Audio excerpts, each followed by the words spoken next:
Clara Hale never believed in fairy tales. She wasn't the kind of girl who waited for glass slippers or magic castles. She believed in deadlines, coffee-fueled nights, and designing her future brick by brick. But then came Ethan Blackwell.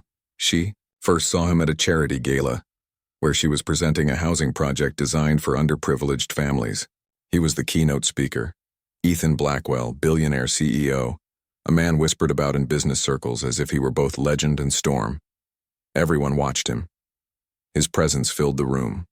Tall, broad-shouldered, with slick black hair and eyes the color of steel. He was the kind of man people either feared or desired.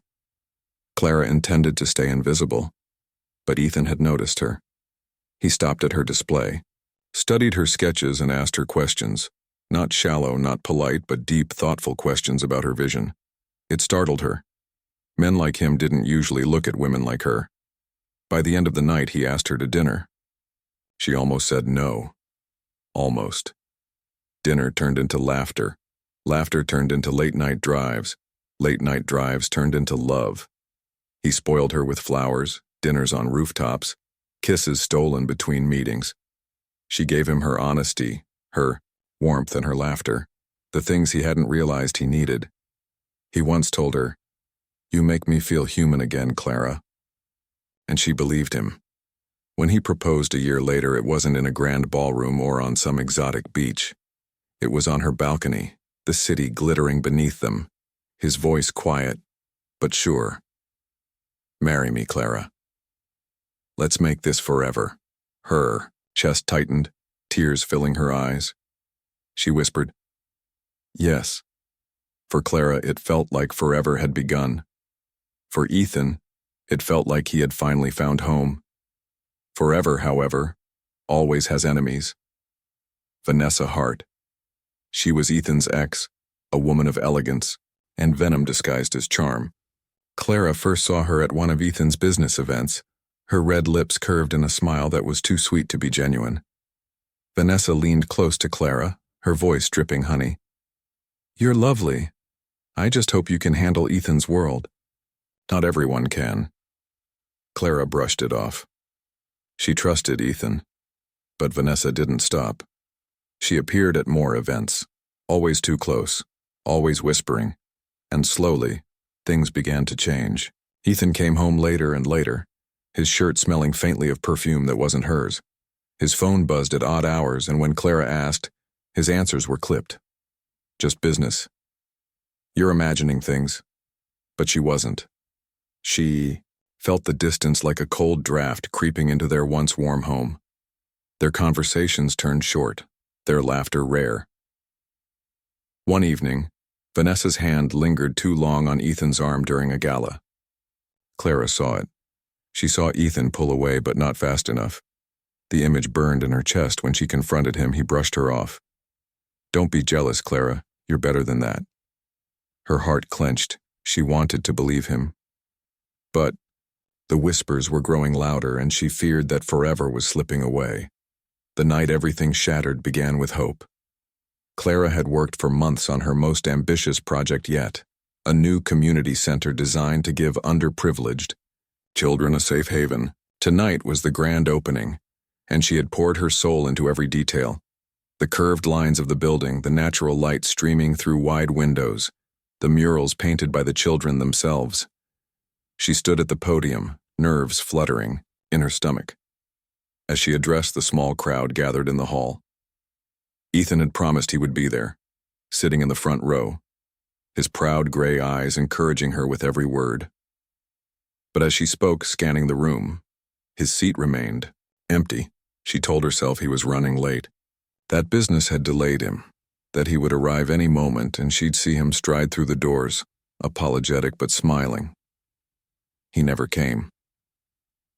Afterward, as the applause faded and the children played in their new center, Clara stood alone, by the windows, her chest hollow. She checked her phone, no messages, no calls. Just silence, he promised. With a heavy heart, she gathered her things and returned home, each step heavier than the last.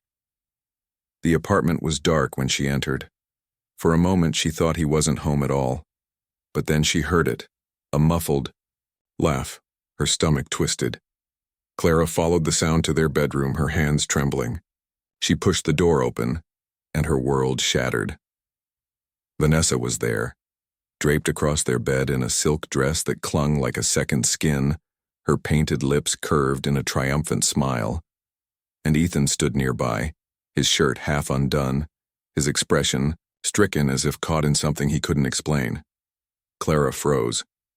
Her breath caught, her body numb. What is this? Her voice cracked, trembling like glass about to shatter. Vanessa smirked, leaning back lazily on the pillows. Oh, Clara, you're home early. Ethan's jaw clenched. His eyes, once her safe harbor, now glinted with cold steel. I should be asking you that, Clara, he said, his voice low and dangerous, her brow furrowed in disbelief. What are you talking about? He stepped forward, his hands curling, into fists at his sides.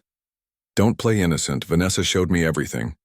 The messages, the photos, dinner reservations under fake names, meetings in hotels. How long, Clara? How long have you been cheating on me? Her heart stopped. The room tilted. She staggered back a step, shaking her head violently. No, Ethan, that's not true. I would never.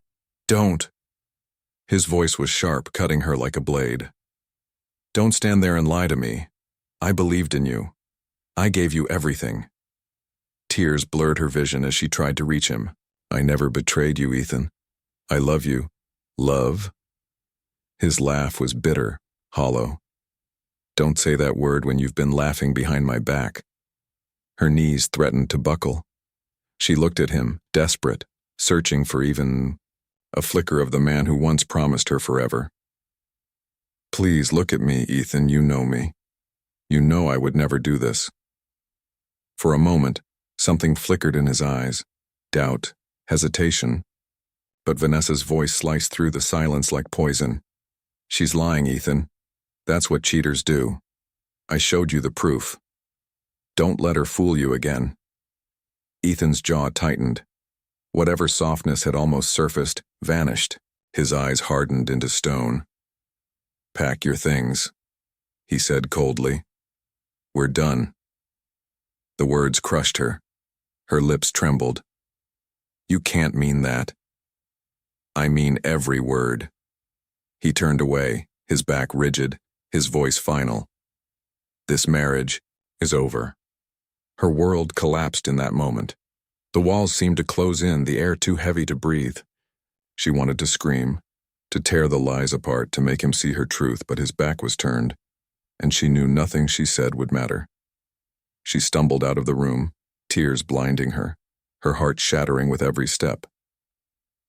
Later that night, she sat alone on a bench outside their building, a small suitcase by her side. Her phone buzzed once. An email from Ethan's lawyer with divorce documents already drafted. The ink on their forever hadn't even dried, and already he was tearing it apart. Clara pressed a trembling hand to her chest, trying to hold herself together, but the pain was too much. The man she loved had condemned her without a trial. And as the city lights blurred through her tears, she realized the cruelest truth of all. Sometimes, love didn't end with silence. Sometimes, it ended with betrayal that never belonged to you. The divorce papers arrived the next morning, delivered by courier in a neat envelope as though Ethan were terminating a business deal rather than ending a marriage. Clara sat on the edge of the bed in the small hotel room she'd checked into the night before, her fingers trembling as she opened it. Petition for dissolution of marriage. The words blurred through her tears. She skimmed page after page.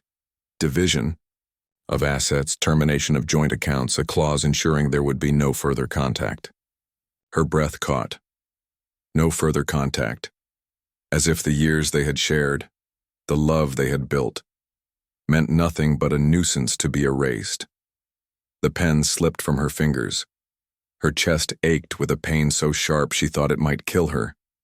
2 days later, they stood across from each other in a sterile lawyer's office. Ethan wore his armor well. Tailored suit, gray eyes unreadable, his face a mask of control. Clara, in a plain black dress, looked smaller than she had ever felt in his presence. Her lawyer droned on about terms, but Clara barely heard. Her eyes were on him, silently begging him to look at her, to see her, to give her one last chance to explain. But he never did.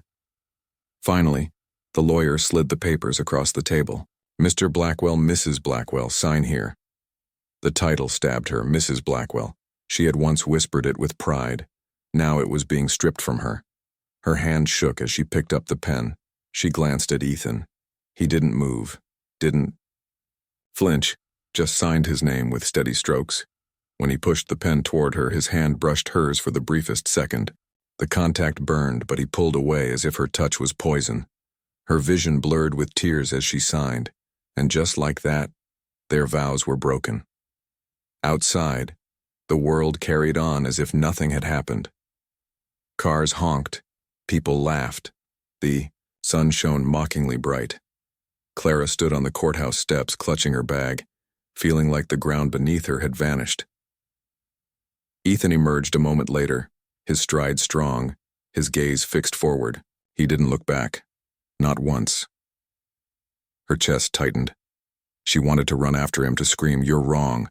I never betrayed you." But the words died in her throat. He wouldn't believe her. He never had. So she let him walk away, even though every step he took ripped her heart apart. The nights that followed were endless. Clara sat in her small apartment, staring at the walls, replaying every memory of their life together. The balcony where he had proposed, the nights they stayed up laughing until dawn, the mornings he kissed her forehead before work, all tainted now. She wondered if any of it had been real, or if Vanessa had been right, if Ethan had always seen her as less, someone unworthy of standing by his side. She cried until she had no tears left, and then she stopped crying altogether.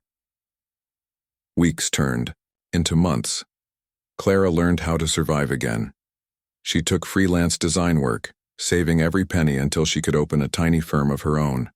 She poured herself into it, working late into the night, sketching until her fingers cramped. Her projects were modest, nothing like the skyscrapers she had once dreamed of.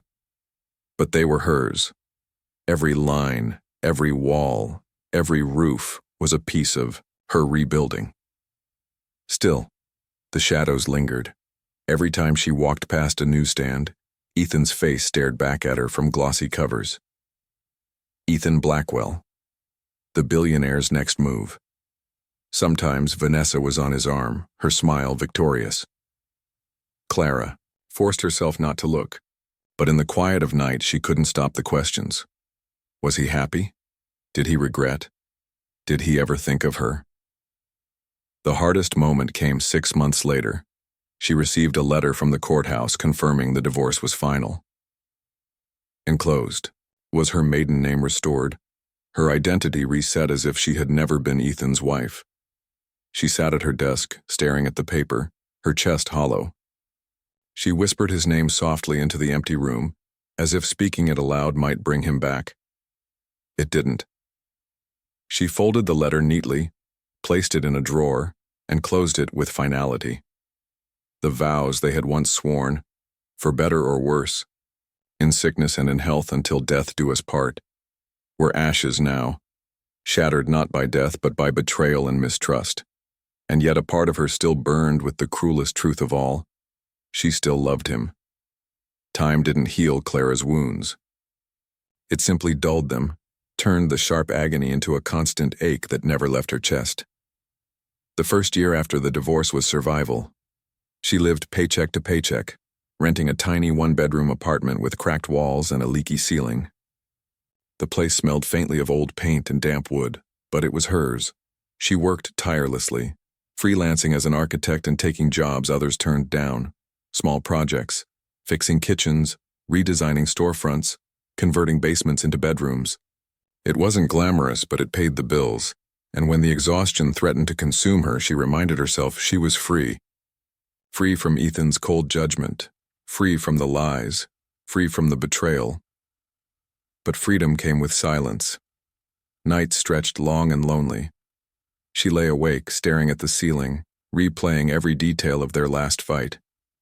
Ethan's eyes as he accused her, his voice when he called her a liar, the way he hadn't looked back as he walked away.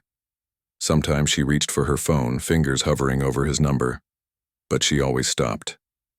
What could she say that she hadn't already screamed through her tears? Instead, she buried herself in work. By the second year, Clara had grown stronger. Her tiny firm, Hale Designs, had gained traction. She hired one assistant, Sophie, a spirited 22-year-old who believed in Clara, even when Clara didn't believe in herself. Together they worked late nights, sketching ideas and drafting plans, fueled by coffee and determination. Clients began to notice her.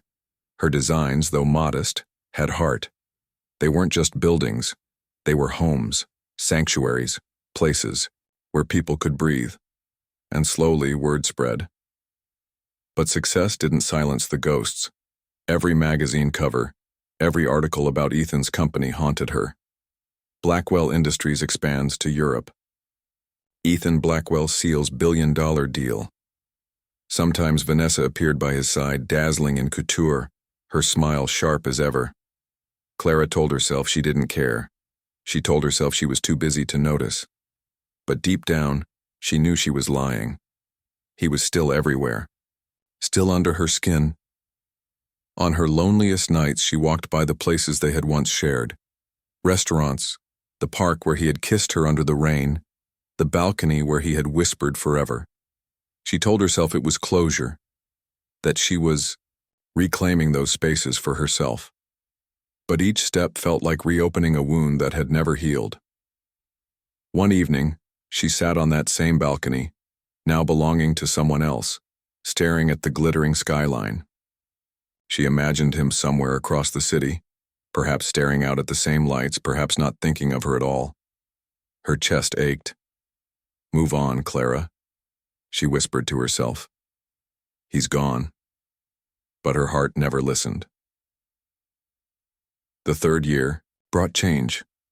Hale Designs won a contract to design a cultural center, her biggest project yet. She threw herself into it, sketching until her fingers cramped, visiting the site daily, pouring every ounce of herself into the work. At the opening, as children ran through the halls and music filled the air, Clara stood in the corner, unnoticed, tears in her eyes. For once they weren't tears of pain. She had built something, from ashes, from ruin, from heartbreak. She had built something that mattered, and in that moment she realized she had survived. She wasn't healed. The scars would always remain, but she was standing, breathing, living. Yet, even as she celebrated her small victories, Ethan lingered like a shadow. She avoided him for years, dodging events where he might appear, refusing contracts tied to his company. She told herself she would never let him near her again. But fate has a cruel sense of humor. Because just when Clara thought she had finally outrun the past, a phone call changed everything.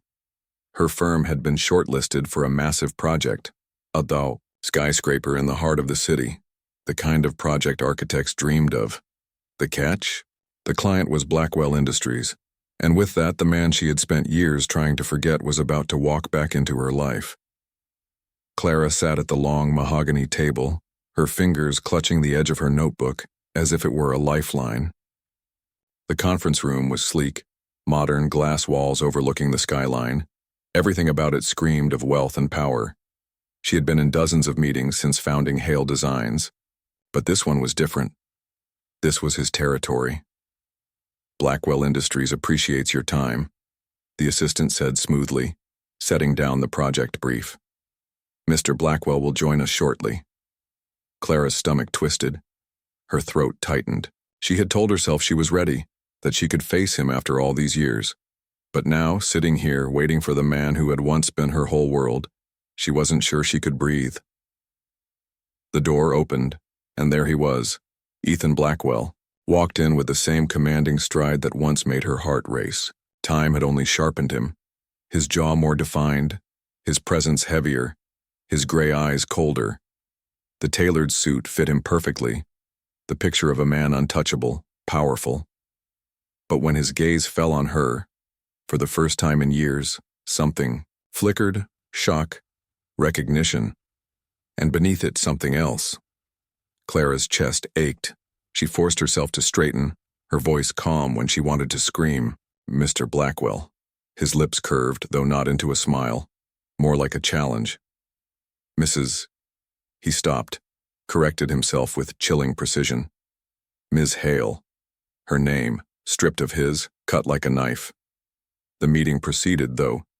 Clara barely heard half of it. Numbers, deadlines, design requirements, all background noise against the storm brewing inside her. Ethan's gaze was on her the entire time, steady, unreadable. He spoke little, his deep voice commanding the room. When he did ask questions, they were directed at her, each word sharp, probing. "Do you think your firm is capable of handling a project of this scale, Ms. Hale?" Clara met his gaze, refusing to falter. "My firm has handled projects that required innovation under tighter deadlines than this. We don't just build, we create spaces that live. That's why you called me, isn't it?" For a moment, silence. A flicker in his eyes. Pride? Amusement? Something else entirely? Then he nodded once, curt. "Very well." Her pulse raced, but she didn't look away. After the meeting, as the others filed out, Clara gathered her things quickly, desperate to leave before he could say anything more. But his voice stopped her. "Stay." Her heart pounded. Slowly she turned. He was leaning against the table, arms crossed, watching her with the same intensity that once unraveled her. "It's been a long time," he said. She forced a calm she didn't feel. "Not long enough." A muscle ticked in his jaw. "You've built something, I've seen your projects." Her throat tightened. A part of her wanted to beam with pride, to share her struggles and victories.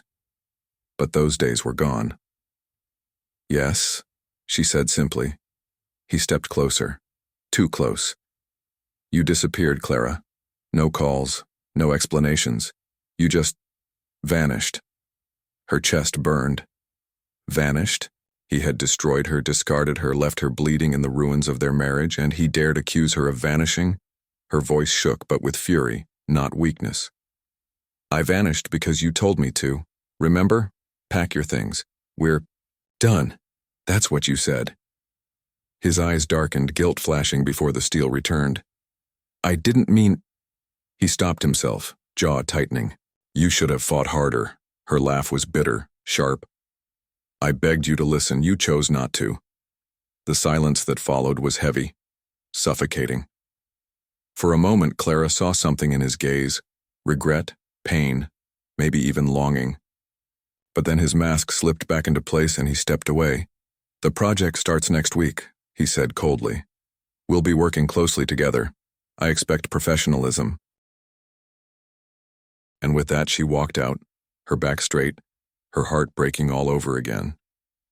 That night Clara sat alone in her apartment, staring at her sketches for the project.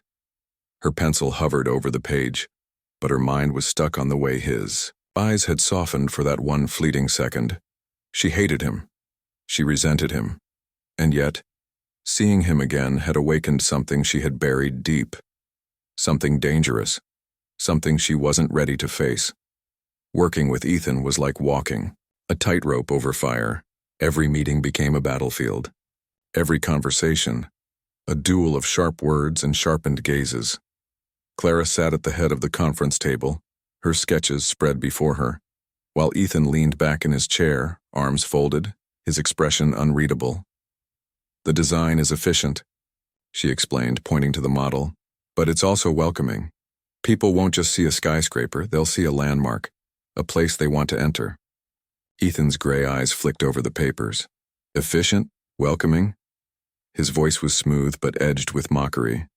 "Sounds sentimental. We need bold, strong. This is Blackwell's flagship, not a children's playground." Her jaw clenched.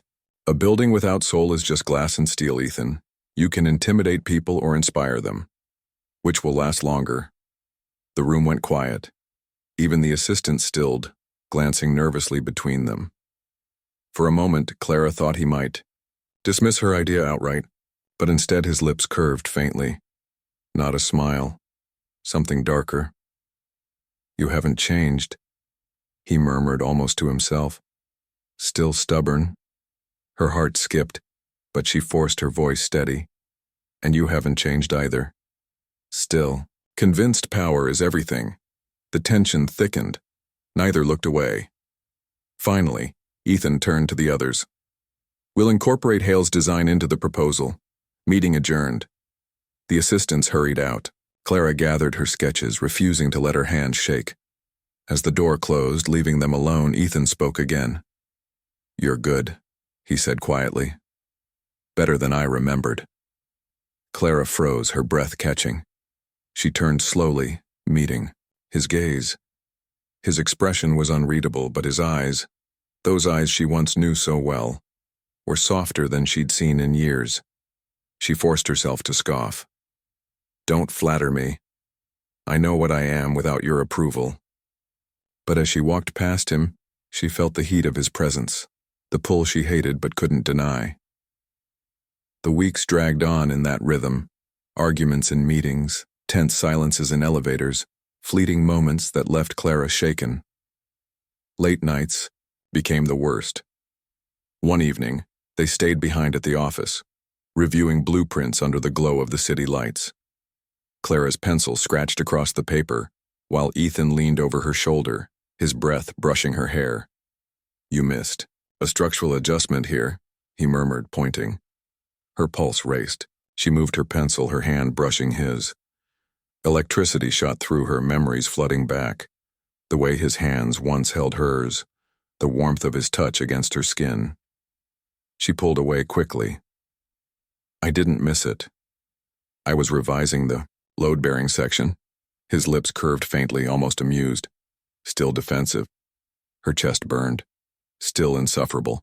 Their eyes locked. The air thick with something neither wanted to name. Clara grabbed her papers, stuffing them into her bag. I'm leaving. Ethan leaned back, his gaze lingering on her. Of course you are. His voice was quiet, but loaded, with meaning. She fled before she could unravel. But the world outside noticed. Whispers followed them at events. Tabloids speculated. Ex-wife working with billionaire? Sparks fly or old grudges resurface. Clara ignored the gossip, but every headline, every photo of them together at meetings gnawed at her. And Ethan? He didn't help. At one gala, he walked beside her, his hand brushing hers as cameras flashed. He leaned down, his voice low. They're watching. Smile, Clara. Her lips tightened. You always cared more about appearances than the truth. He paused, his eyes darkening. The truth? He leaned closer, so near she could feel the warmth of his breath. You think I don't care about the truth? You think I haven't wondered every day? He cut himself off, straightening, his mask snapping back into place. Clara's heart raced, but she forced her smile for the cameras, even as her hands shook. One night, the storm finally broke. They were stuck in the office after hours, rain lashing against the windows, thunder rumbling in the distance. The power flickered, then went out, plunging the building into dim emergency light. Clara sighed, gathering her things. Great, just what I needed. Ethan watched her, his expression unreadable. Stay. The storm's too strong. She froze, memories crashing in. Another storm, another night when he had kissed her in the rain, promising forever. Her voice shook. I'll manage. Clara. His tone stopped her. She turned, and for the first time in years, the walls around him cracked. His eyes weren't cold now. They were raw, haunted. You think I don't remember? You think I don't regret? His voice was low, almost broken. Every night I see your face. Every night I hear your voice. I hated you, Clara, because I thought you destroyed me. But the truth is, I destroyed us. Her chest ached. Tears burned her eyes, but she shook her head. It's too late. Ethan, some wounds don't heal. The silence stretched, filled only by the storm's fury outside.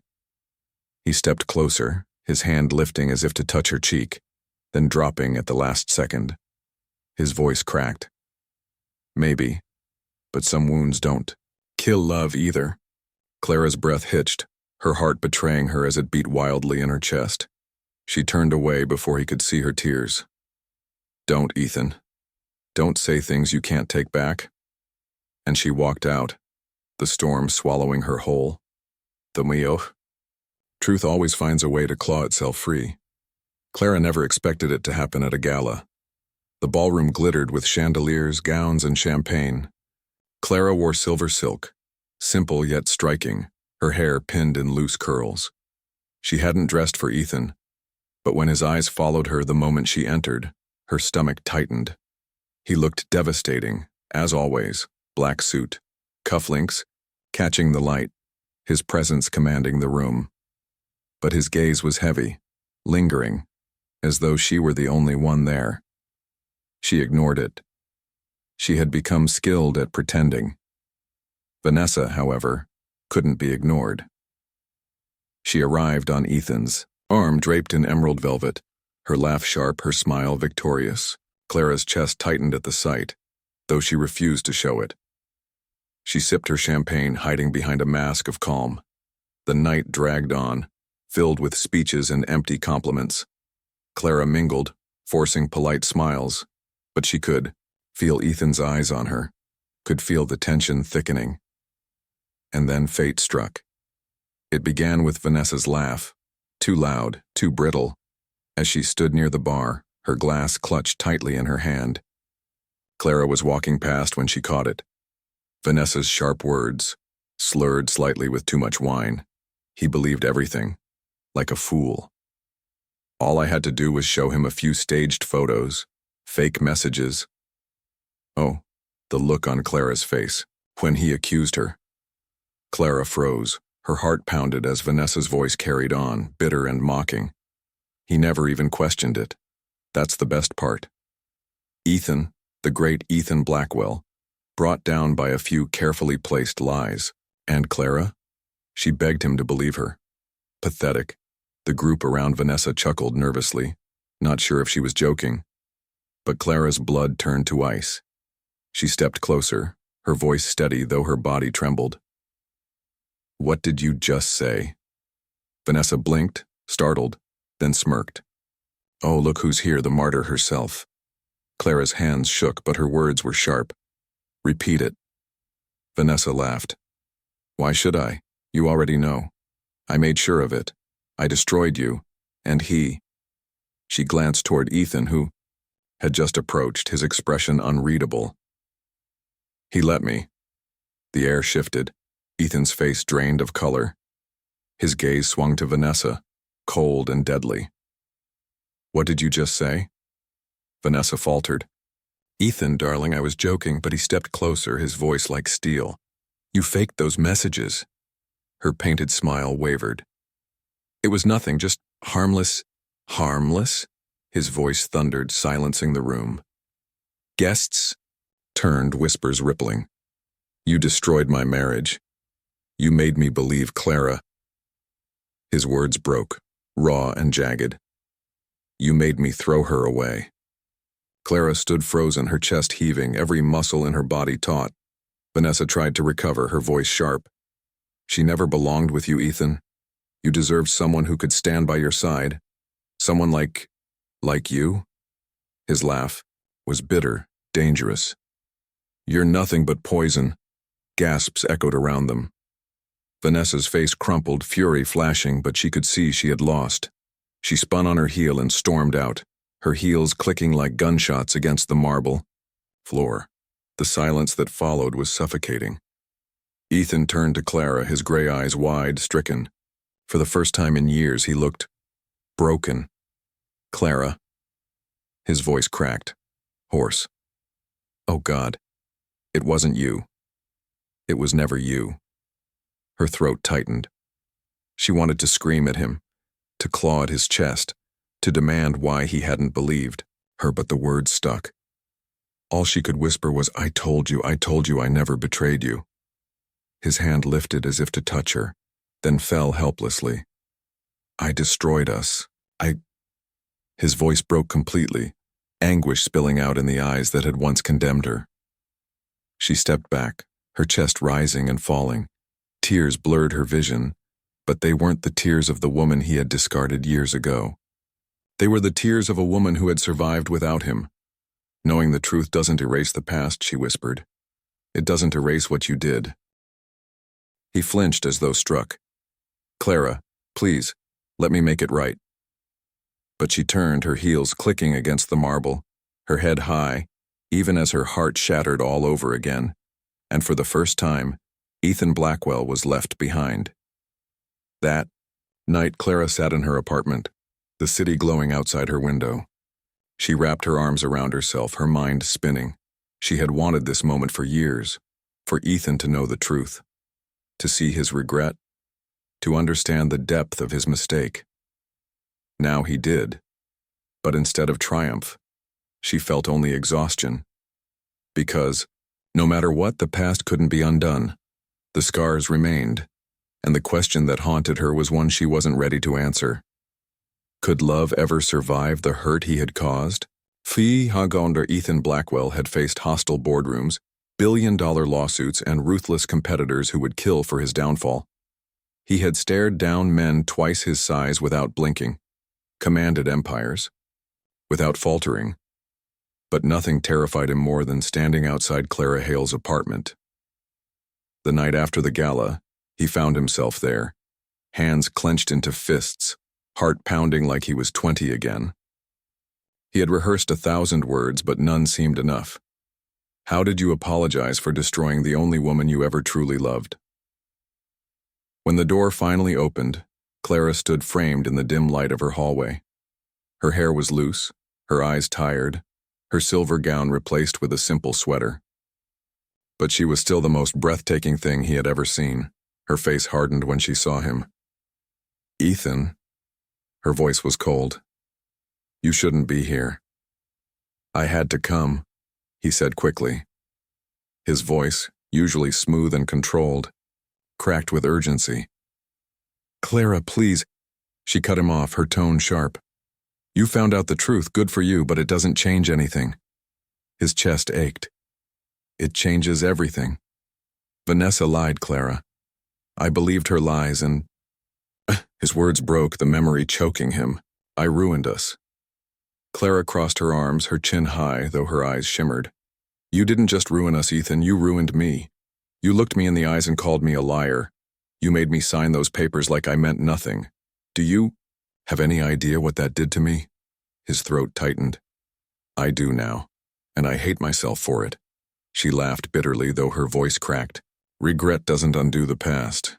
He stepped closer, desperate. No, but maybe it can build a future if you let me try. Clara shook her head, turning away.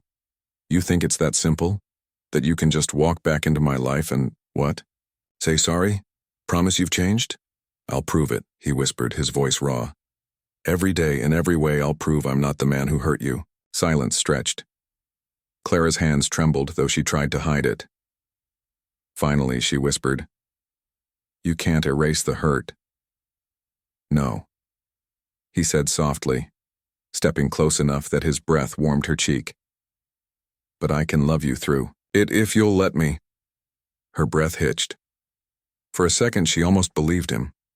Almost. But the scars were too deep. Go home, Ethan. Her voice shook. I don't want you here. The door closed before he could speak again. But Ethan was not a man who gave up. In the days that followed, he showed up everywhere. At her office, where he left coffee and flowers on her desk without a word. At construction sites, where he rolled up his sleeves and worked alongside her crew, shocking everyone. At charity events, where he stood silently at the back, his eyes never leaving her. Each gesture chipped at her walls, though she refused to admit it.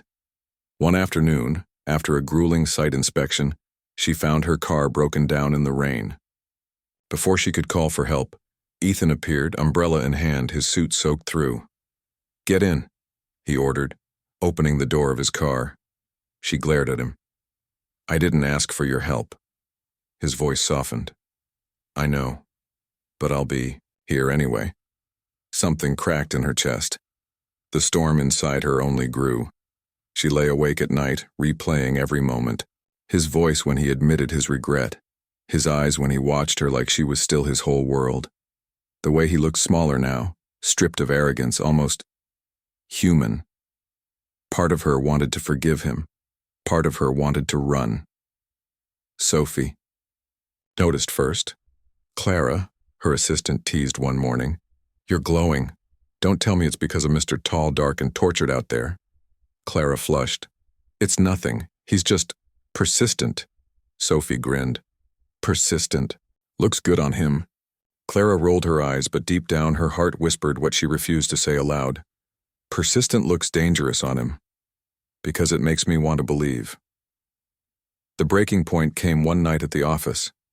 They argued again. About deadlines, budgets, anything to keep from addressing the truth between them. Clara stormed out onto the balcony, rain misting against her face. Ethan followed, his voice hoarse. "Why are you fighting me?" he demanded. "Why are you pushing me away when you know, when you feel, that we're not done?" She spun on him, tears spilling. "Because I'm terrified, Ethan. Terrified that if I let you back in, you'll destroy me again." His chest heaved, his gray eyes burning. Slowly, he stepped closer, until only inches separated them. "Then let me be terrified, too," he whispered. "Let us both be terrified, but don't shut me out, not again." For the first time in years, Clara saw him break. His voice cracked, his shoulders sagged, his hand trembled as it hovered near hers. He wasn't Ethan Blackwell, the untouchable billionaire. He was just a man begging for one more chance, her tears mixed with the rain. Her chest ached with longing and fear, and though she didn't answer, she didn't walk away either. That night, as she lay in bed, Clara realized the cruelest truth of all. She still loved him. Despite the lies, the pain, the years apart, her heart still beat for Ethan Blackwell. The only question was whether love could survive the hurt. The weeks that followed were quiet, almost fragile. Ethan didn't push anymore. He didn't demand. He simply stayed. Every morning, Clara found fresh coffee waiting at her office door. Every evening when she left late from the site, his car was parked nearby, headlights cutting through the darkness. He never asked her to ride with him, but he was always there, as if guarding her from the ghosts of the past. At first it unsettled her. She was used to Ethan as the storm, the man who swept through life, leaving everyone scrambling in his wake. But this Ethan, the one who waited patiently, who watched her with quiet desperation, was someone new. And slowly, against her will, her walls began to crack. The turning point came at the skyscraper's topping out ceremony. It was raining again. Always. Rain, as if the heavens themselves wanted to mark the milestones of their lives. Workers gathered beneath tents, the final beam hoisted into place. Clara stood at the podium, delivering her speech about hope, resilience, and building a future from broken pieces. When she finished, applause echoed. But her eyes were drawn to only one man in the crowd, Ethan. He wasn't clapping. He was just staring at her, his gray eyes raw, unguarded, filled with something she hadn't seen since the early days. Love. Pure, unshaken love. Her chest tightened. Afterward, as people mingled, Ethan approached. His suit was damp, his hair wet. But he didn't seem to care, Clara, he said softly. "You were incredible." She swallowed hard. "Thank you." He hesitated, then whispered, "I don't deserve to stand beside you, but I want to spend the rest of my life trying." Her breath caught. For so long she had wanted to hear words like that. For so long she had dreamed of him acknowledging the pain he caused. Now that he had, the ache in her chest only grew sharper. "Ethan," she whispered, tears filling her eyes, "you broke me. You broke us." His voice cracked. "I know. And I'll regret it until my last breath. But Clara, love doesn't die because of mistakes. It only dies if we stop fighting for it. Please, let me fight for us again." Her tears spilled freely. For years she had carried the hurt, the betrayal, the scars. But beneath all of it, love had never left. And maybe love was stronger than the hurt. That night, she didn't send him away. They stood together on the balcony of her apartment, the city glittering below, rain misting the air. The same balcony where he had once proposed, where forever had begun and ended. Ethan reached for her hand, tentative, almost trembling. "Tell me there's still a chance." Clara's heart pounded. She looked into his eyes, the same eyes that had once condemned her, now filled with remorse and devotion. "There's a chance," she whispered, "but you'll have to earn it. Every day. No more lies. No more doubts." His chest rose with a shaky breath, relief flooding his face. "Every day, Clara, I swear it." And when his lips touched hers, gentle, reverent, almost broken, it wasn't the kiss of a man claiming what he thought was his. It was the kiss of a man begging for forgiveness, and the kiss of a woman finally giving it. Weeks turned into months, and slowly they began again.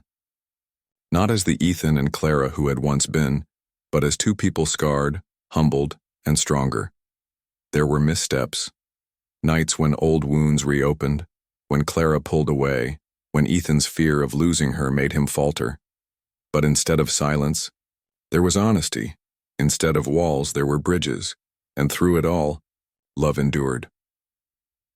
At the grand opening of the skyscraper, Clara stood beside Ethan as the curtains dropped, revealing the towering glass structure that bore both their names, Hale Blackwell Tower. The crowd erupted in applause. Cameras flashed, but Clara heard none of it. All she felt was Ethan's hand slip into hers, steady and warm. She turned, meeting his gaze.